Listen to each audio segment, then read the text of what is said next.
Shalom semuanya.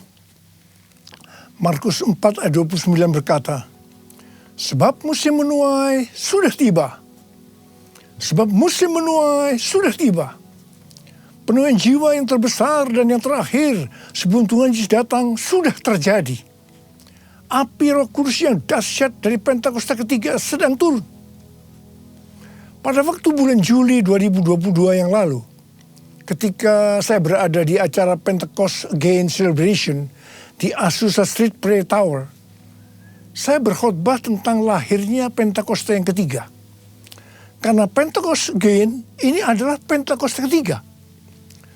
Di situ saya menerangkan bahwa bukan saya yang menciptakan Pentakosta yang ketiga, melainkan saya yang menyimpulkan atau menyusun kepingan-kepingan atau puzzle pewahyuan yang Tuhan berikan dan telah singkapkan kepada banyak hamba Tuhan.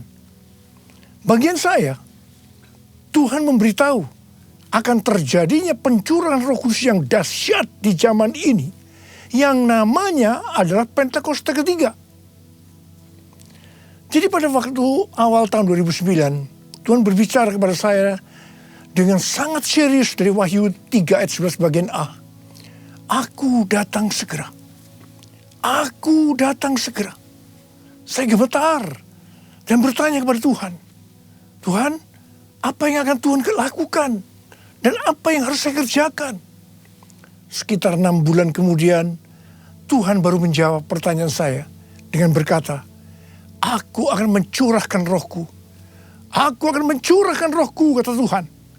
Pada saat aku mencurahkan rohku, maka akan terjadi seperti Yoel 2 ayat 28 sampai dengan 32. Tahun 2013, Tuhan memberikan nama tentang pencurahan Roh Kudus ini sebagai Pentakosta ketiga.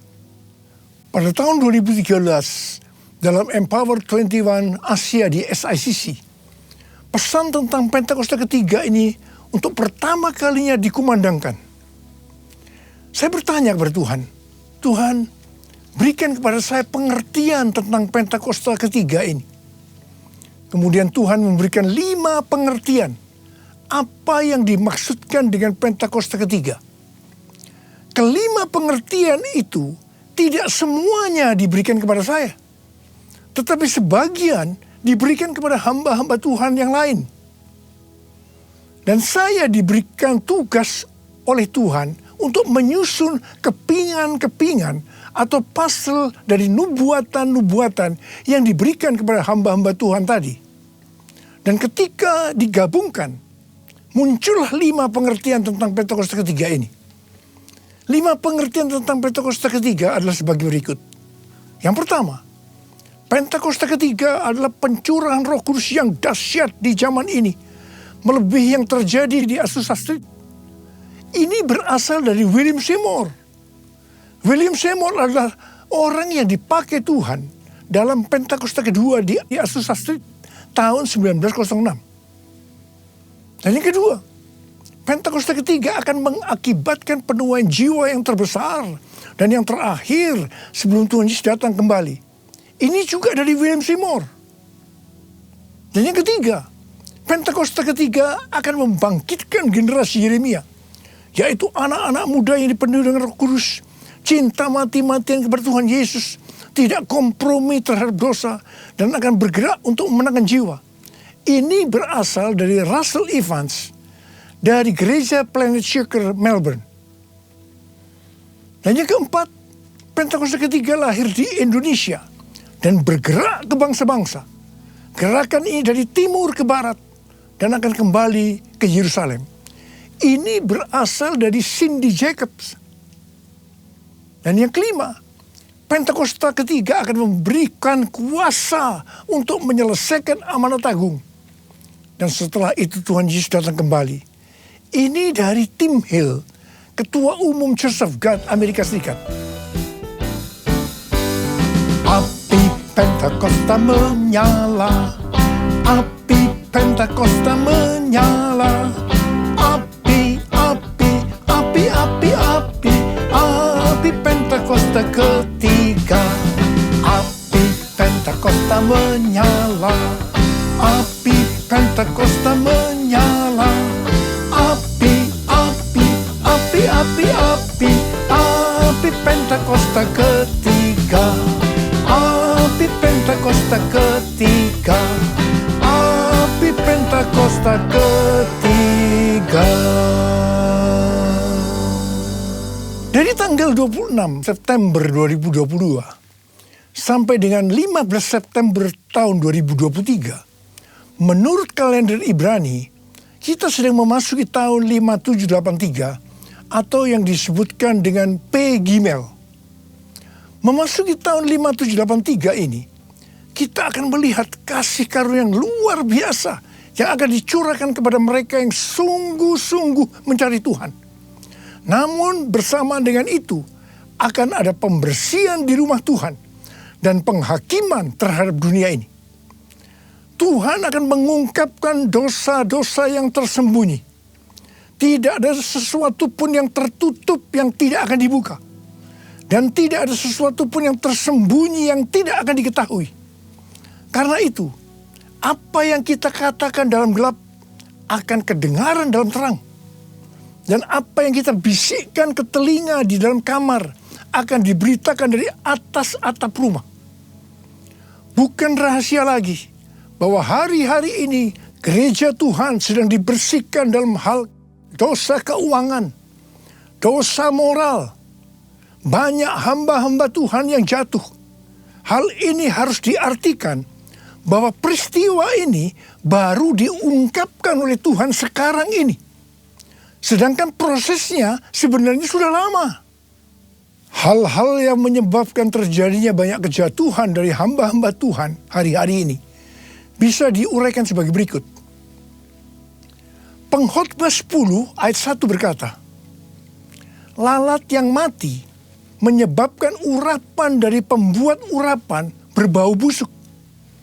Demikian juga sedikit kebodohan lebih berpengaruh daripada hikmat dan kehormatan. Ayat ini bisa diartikan sebagai berikut. Sama seperti lalat mati yang membusuk akan merusak sejumlah minyak wangi. Demikian pula sedikit kebodohan dapat meniadakan dampak hikmat yang besar. Rencana yang bijaksana dapat dibuat, tetapi seorang yang membuat sedikit kebodohan dapat merusak seluruhnya. Rencana dalam mengikut dan melayani Tuhan yang dilakukan dengan baik, tetapi karena membuat sedikit kebodohan, membuat hancur secara keseluruhan. Artinya, tidak sampai kepada garis akhir, tidak finishing well. Yang dimaksudkan sedikit kebodohan di sini bisa diartikan bukan melakukan sesuatu pelanggaran yang besar, tetapi pada mulanya mengabaikan hubungan mereka dengan Tuhan.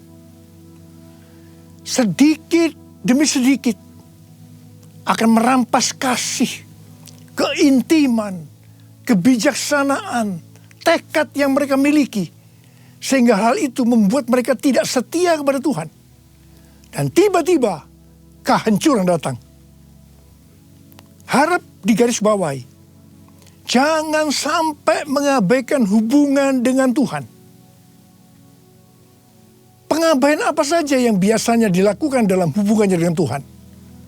Yang pertama, tentang doa. Sejak dulu banyak orang yang mengukur kemajuan kerohanian kita dengan rutinitas waktu doa setiap hari. Tetapi hal ini tidak mengubah karakter kita. Kita bisa bersaat teduh, tetapi tanpa keintiman dengan Tuhan. Yang kedua, iblis kalau tidak bisa membuat kita menjadi jahat, maka dia akan membuat kita menjadi sibuk, semakin sibuk. Ada hamba Tuhan yang berkata bahwa kesibukan menghancurkan hubungan kita dengan Tuhan. Kalau kita lebih merasa senang pada waktu kita melayani pekerjaan Tuhan daripada waktu kita berada dalam hadirat-Nya, sebenarnya kita sedang melakukan sesuatu kompromi. Meskipun kelihatannya kualitas kerohanian kita hebat. Dan seiring dengan waktu, kepura-puraan akan mengikat kita. Kepura-puraan akan mengikat kita. Dan tiba-tiba kehancuran datang. Yang ketiga, melayani pekerjaan Tuhan. Kalau sudah menjadi rutinitas tanpa ada sukacita, roh yang menyala-nyala, itu tanda bahwa kita sudah tidak berada dalam track yang benar. Itu artinya kita sudah tidak mengalami kasih yang semula. Kalau kita melihat pelayanan jemaat di Efesus, sebenarnya bagus sekali.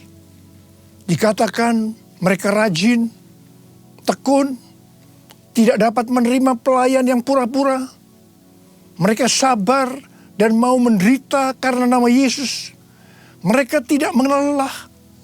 Mereka membenci perbuatan pengikut Nikolaus yang juga Tuhan benci. Pengikut Nikolaus ini mengikuti pengajaran yang berkata bahwa percabulan tidak mempengaruhi keselamatan di dalam Kristus. Hal ini bertentangan dengan kebenaran firman Tuhan. Meskipun pelayanan mereka bagus, tetapi Tuhan berkata kepada mereka, "Aku mencela engkau karena engkau telah meninggalkan kasihmu yang semula." Mungkin ada di antara kita yang seperti jemaat di Efesus, yang melayani Tuhan dengan bagus, tapi tanpa kasih yang semula. Tuhan berkata, "Sebab itu, ingatlah betapa dalamnya engkau telah jatuh. Bertobatlah dan lakukan lagi apa yang semula engkau lakukan. Jika tidak demikian, aku akan datang kepadamu dan akan mengambil kaki dianmu dari tempatnya, jikalau engkau tidak bertobat." Ingat saudara, bagaimanapun bagusnya kita melayani pekerjaan Tuhan, sekali lagi, melayani pekerjaan Tuhan, tetapi kalau tidak didasarkan pada kasih yang semula, maka Tuhan akan berkata, betapa dalamnya engkau telah jatuh. Bertobat! Bertobat! Bertobat!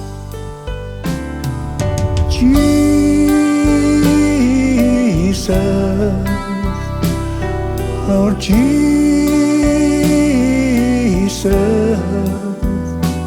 Lord Jesus, you're my first love. How I love you, oh how I love you, Jesus, Lord Jesus, Lord Jesus, you're my first love. How I love you, oh how I love you, Lord. 1 Yohanes 5 ayat 16 dan 17 berkata, kalau ada seorang melihat saudaranya berbuat dosa, yaitu dosa yang tidak mendatangkan maut, hendaklah ia berdoa kepada Allah, dan Dia akan memberikan hidup kepadanya, yaitu mereka yang berbuat dosa yang tidak mendatangkan maut. Ada dosa yang mendatangkan maut. Tentang itu, tidak kukatakan bahwa ia harus berdoa. Semua kejahatan adalah dosa, tetapi ada dosa yang tidak mendatangkan maut. Dosa yang tidak mendatangkan maut, itu adalah dosa yang diakui. Sedangkan dosa yang mendatangkan maut adalah dosa yang tidak diakui. Dosa yang tidak mau diakui di hadapan Tuhan akan mengeraskan hati kita. Hati yang keras lama-kelamaan tidak akan peka terhadap suara Roh Kudus. Dan itu ujungnya adalah maut. Ujungnya adalah maut. Tetapi kalau kita bertobat dan mau mengakui dosa kita, meskipun itu berat dan sangat memalukan, itu tidak akan mendatangkan maut. Sebagai contoh dalam Alkitab adalah Daud. Kisah Para Rasul 13 ayat 22b berkata, tentang Daud Allah telah menyatakan, aku telah mendapat Daud bin Isai, seorang yang berkenan di hatiku, dan yang melakukan segala kehendakku. Di mata Tuhan, Daud adalah seorang yang berkenan di hatinya, karena melakukan segala kehendaknya. Mungkin ada di antara kita yang bertanya-tanya, kok bisa ya? Padahal Daud pernah berbuat dosa yang besar dalam peristiwa dengan Batsheba. Alkitab katakan, setelah hubungan haram antara Daud dan Batsheba membuat Batsheba mengandung. Wah, Daud memutar otaknya. Bagaimana caranya agar hubungan ini tidak mencuat keluar? Apa yang dilakukan oleh Daud? Dia memaksa dengan cara yang halus agar Uria, suami Batsheba yang sedang berperang, supaya pulang dan tidur dengan istrinya. Tetapi Uria justru tidak mau. Akhirnya, supaya hubungannya kelihatan halal, maka Uria harus mati. Agar Daud bisa mengawini Batsheba secara syah, bukan karena hubungan yang haram. Wow, rencana Daud ini luar biasa. Kita juga mungkin heran. Daud yang hatinya dekat dengan Tuhan bisa berbuat bodoh sepertinya Tuhan tidak tahu tentang rencana ini. Kemudian Tuhan menyuruh Nabi Nathan untuk menegur Daud. Nah, disinilah kita akan melihat respon Daud ketika ditegur tentang dosa yang disembunyikan itu. Daud langsung mengakui dosa yang diperbuatnya tanpa berbelat-belit. Dia minta ampun kepada Tuhan dengan sungguh-sungguh. Dan Daud tidak menyembunyikan dosa yang memalukan untuk supaya tidak diketahui orang. Justru kalau kita melihat dalam Mazmur 51, yang merupakan doa pengakuan dosa Daud ketika Nabi Nathan datang kepadanya setelah menghampiri Batsheba. Dengan terang-terangan Daud mengakui di ayat yang ke-6 dengan berkata, terhadap engkau sajalah aku telah berbuat dosa dan melakukan apa yang kau anggap jahat. Daud tidak ragu-ragu untuk mengumumkan bahwa dia adalah seorang pembunuh. Dan ayat 16 yang berkata, lepaskanlah aku dari hutang darah ya Allah, Allah keselamatanku. Sepengetahuan saya, tidak banyak orang yang seperti Daud. Banyak orang yang begitu ditegur dosanya, dia berbelat-belit. Apalagi kalau orang itu mempunyai posisi yang tinggi, lebih mudah untuk berbelat-belit. Dia tidak mengakui dosanya. Ingat, kalau kita melakukan seperti itu, Alkitab tadi katakan, itu dosa yang mendatangkan maut. Tetapi kalau kita mengakui dosa kita, meskipun itu dosa yang besar, memalukan, justru di mata Tuhan, itu merupakan dosa yang tidak mendatangkan maut. Tidak heran kalau kita melihat kehidupan Daud. Dia disebut orang yang berkenan di hati Tuhan, karena dia melakukan segala kehendak Tuhan. Dan yang lebih hebat lagi, Alkitab katakan, Yesus disebut anak Daud. Saya akan ingatkan kepada saudara, jangan menyembunyikan dosa. Sebab itu akan diungkapkan oleh Tuhan dengan cara yang tidak bisa kita mengerti. Dan yang lebih penting lagi, kalau kita mengaku dengan jujur di hadapan Tuhan, meskipun dosa itu sangat memalukan, dosa itu tidak akan mendatangkan maut. Dan Tuhan berkata, dosa seperti itu yang didoakan. Seperti yang dikatakan dalam 1 Yohanes 5 ayat 16 dan 17 tadi. Kalau ada seorang melihat saudaranya berbuat dosa, yaitu dosa yang tidak mendatangkan maut, hendaklah ia berdoa kepada Allah. Dan dia akan memberikan hidup kepadanya. Yaitu mereka yang berbuat dosa yang tidak mendatangkan maut. ada dosa yang mendatangkan maut, tentang itu tidak kukatakan bahwa ia harus berdoa. Saya mau berdoa buat saudara. Ada berapa banyak di antara saudara, Tuhan, ampuni saya Tuhan. Saya menyembunyikan dosa ini sejak lama Tuhan. Karena dosa saya ini memalukan. Akan menghancurkan kehidupan keluarga saya. Tapi sekarang saya mau berdoa. Mau bertobat ya Tuhan. Saya mau bertobat Tuhan. Sucikan dan kuduskan hati saya sekarang. Bersihkan saya Tuhan. Bersihkan saya. Saya berdoa buat saudara. Sucikan dan kuduskan hati ini. Untuk layak menghadap hadirat-Mu. Tubuh jiwa rohku ku serahkan padamu. Ku menyembah-Mu. Sucikan dan kuduskan hati ini. Untuk layak menghadap hadirat-Mu. Tubuh jiwa rohku ku serahkan padamu. Ku menyembah-Mu. Tinggikan nama-Mu ya Tuhan. Mulialah nama-Mu ya Tuhan. Tiada lain seperti Engkau ya Allahku. Besar kuasa-Mu.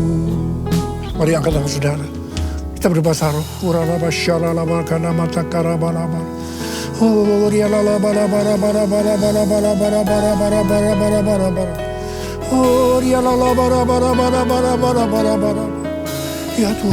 Tuhan, Kau lihat anak-anak-Mu yang mengangkat tangan di hadapan-Mu. Mereka sekarang minta ampun kepadamu. Mereka mengungkapkan dosa-dosa yang tersembunyi. Mereka akui saat ini Tuhan. Tuhan, sucikan dan kuduskan hati kami semua ya Tuhan. Untuk layak menghadap hadirat Tuhan. Ya Tuhan, bersihkan kami, bersihkan kami, bersihkan kami. Agar dosa yang kami lakukan tidak mendatangkan maut ya Tuhan. Oh rabababababababa, berkati anak-anak-Mu. Terima kasih Tuhan, terima kasih, terima kasih, terima kasih Tuhan, berkat-Mu melimpah. Terima kasih, terima kasih. Kasihani kami Tuhan, kasihani kami semua ya Tuhan, kasihani kami. Terima kasih, dalam nama Yesus kami berdoa. Amin.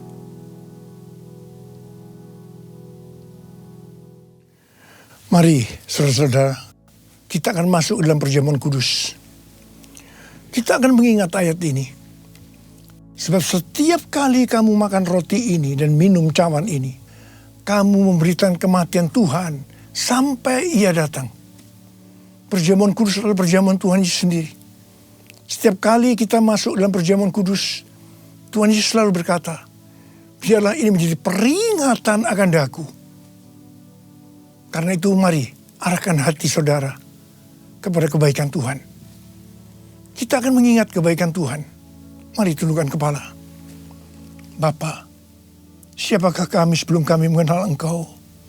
Kami semua orang berdosa. Upah dosa adalah maut, mati. Tapi Engkau yang tidak berdosa telah dijadikan dosa oleh karena kami.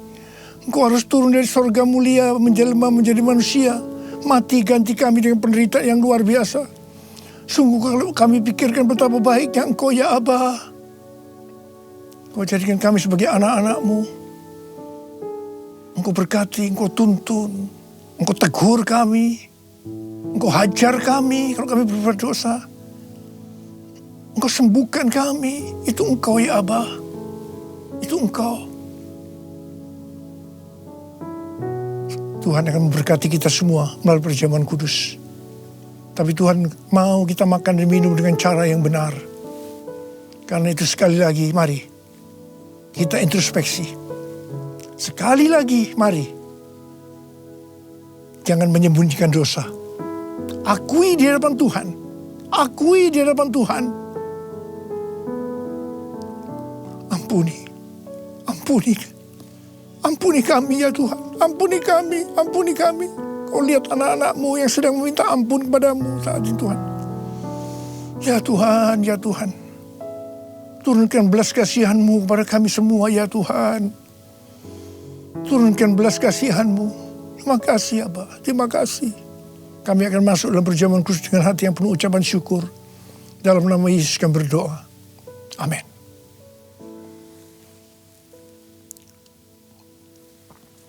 Sekarang mari kita angkat roti di tangan kanan kita tinggi-tinggi. Sebab apa yang telah kuteruskan kepadamu telah aku terima dari Tuhan. Yaitu bahwa Tuhan Yesus pada malam waktu ia diserahkan mengambil roti. Dan sesudah itu ia mengucap syukur atasnya. Dia memecah-mecahkannya dan berkata, inilah tubuhku yang diserahkan bagi kamu. Perbuatlah ini menjadi peringatan akan aku. Saudara dikasih Tuhan, bukankah roti yang kita pecah-pecahkan ini adalah persekutuan kita dengan tubuh Kristus? Mari kita makan dalam nama Yesus.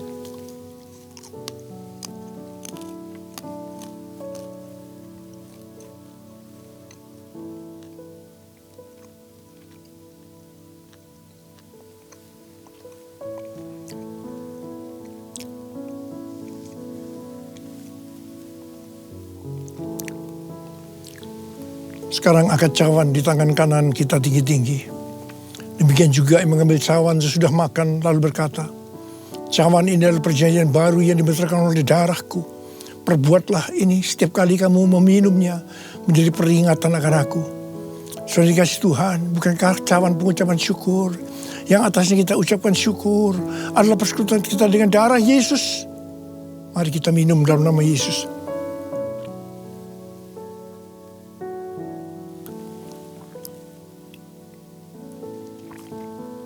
Mari angkat tangan kita, ucapkan syukur dengan suara.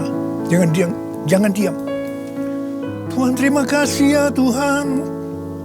Terima kasih ya Tuhan. Kami bersyukur ya Tuhan. Kami bersyukur ya Tuhan. Kami bersyukur ya Tuhan. Ora la bara bara bara bara bara bara bara. Ora la bara bara bara bara bara. Kamu berdoa buat anak-anakmu. Siapa yang membutuhkan kesembuhan? Siapa yang membutuhkan mujizat Tuhan? Angkat tangan saudara. Uraraba sikararaba, terima kesembuhan. Terima kesembuhan. Terima, terima, terima, terima, terima, terima mujizat Tuhan. Terima, terima, terima, terima. Uraraba. Terima kasih Yesusku.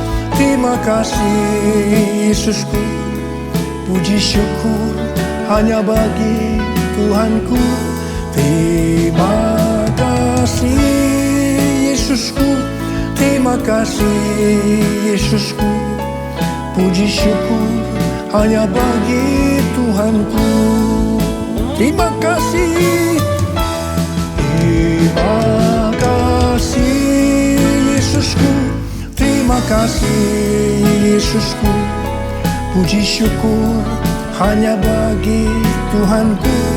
Terima kasih Yesusku, terima kasih Yesusku, puji syukur hanya bagi Tuhanku. Puji syukur hanya bagi Tuhanku. Puji syukur hanya bagi Tuhanku.